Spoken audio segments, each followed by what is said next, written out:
PGTA, PGT-SR, PGT-M, teste do embrião perfeito, é tanta sigla que até quem está em tratamento pode se confundir. E hoje eu vou traduzir essas siglas para você.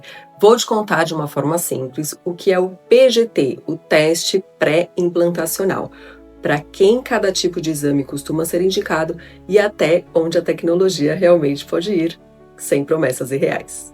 Quando eu estou falando de PGT, eu estou falando de testes genéticos feitos em células do embrião antes da transferência dentro de um ciclo de fertilização in vitro. O objetivo desses testes é reduzir o risco de algumas alterações cromossômicas ou certas doenças genéticas graves em família e que a gente já tem esse risco conhecido.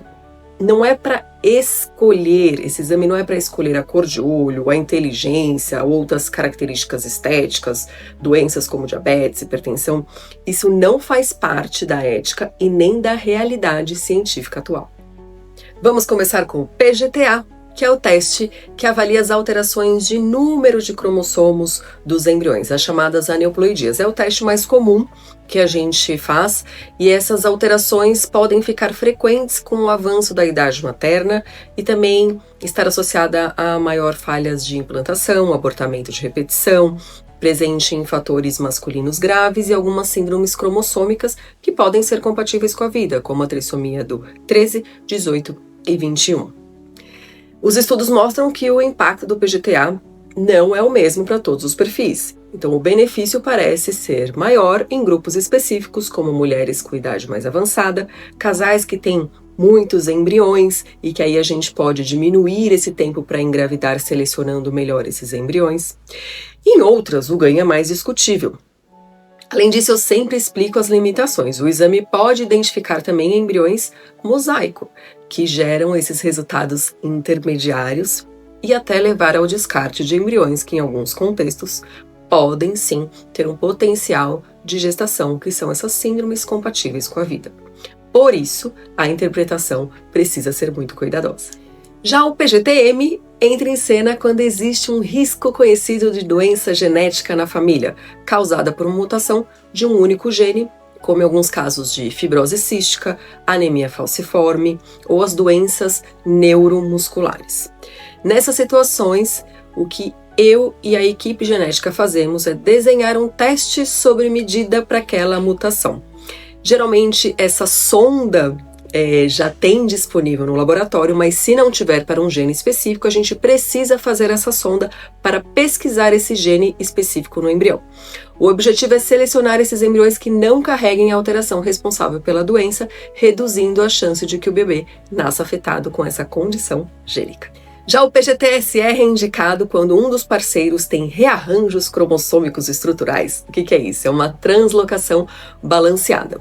Nesses casos, o teste ajuda a identificar quais embriões têm um cariótipo equilibrado, diminuindo o risco de abortos de repetição e falhas de implantação relacionadas a essas alterações. Como é que a gente faz o diagnóstico dessa translocação, né? Quando a gente sabe que precisa do PGT-SR? Então, existem alguns casais em que a gente pede o cariótipo na investigação da infertilidade e, a princípio, a gente tem 23 pares de cromossomos, inclusive os cromossomos sexuais. Só que alguns pacientes podem ter essa translocação cromossômica, ou seja, que um braço de um cromossomo ele pode estar em outro cromossomo. Então, como se fosse uma translocação do cromossomo 13, o braço curto do cromossomo 13 com o braço curto do cromossomo 14. Só que a carga genética acaba sendo mantida e por isso a gente não tem alteração que a gente consiga perceber por conta dessa translocação. Só que aí, ao formar o embrião, a gente pode sim ter um desbalanço cromossômico e formar embriões de má qualidade, ou então a gente pode ter essa translocação balanceada mantida ou embrião euploide, e aí a gente vai dar preferência aos embriões euploides. E aí talvez você já tenha ouvido falar do PGT não invasivo. O que se pesquisa hoje é a possibilidade de analisar fragmentos de DNA liberados pelo embrião no meio de cultura, sem precisar fazer a biópsia em si. É uma área até promissora, mas que ainda está em estudo, não é uma realidade consolidada em todos os centros.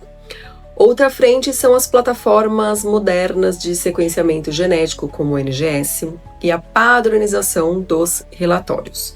Isso permite mais laudos detalhados e decisões um pouco mais seguras, desde que sejam interpretados por equipes treinadas.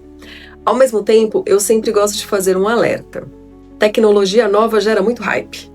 Antes de investir em qualquer exame, vale perguntar qual é a evidência científica, se realmente tem um benefício, qual é a indicação real no seu caso e se existe um custo-benefício que faz sentido para o seu projeto de vida. O teste pré-implantacional, o PGT, não é obrigatório em toda a FIV. E nem sempre mais exame significa maior chance de gravidez. A melhor decisão nasce de uma conversa entre você, o seu médico e, quando necessário, a equipe genética. Se esse vídeo te ajudou a clarear as siglas, curte, mande para alguém que esteja perdido com esses nomes e deixa aqui nos comentários o próximo tema que você gostaria que eu explicasse.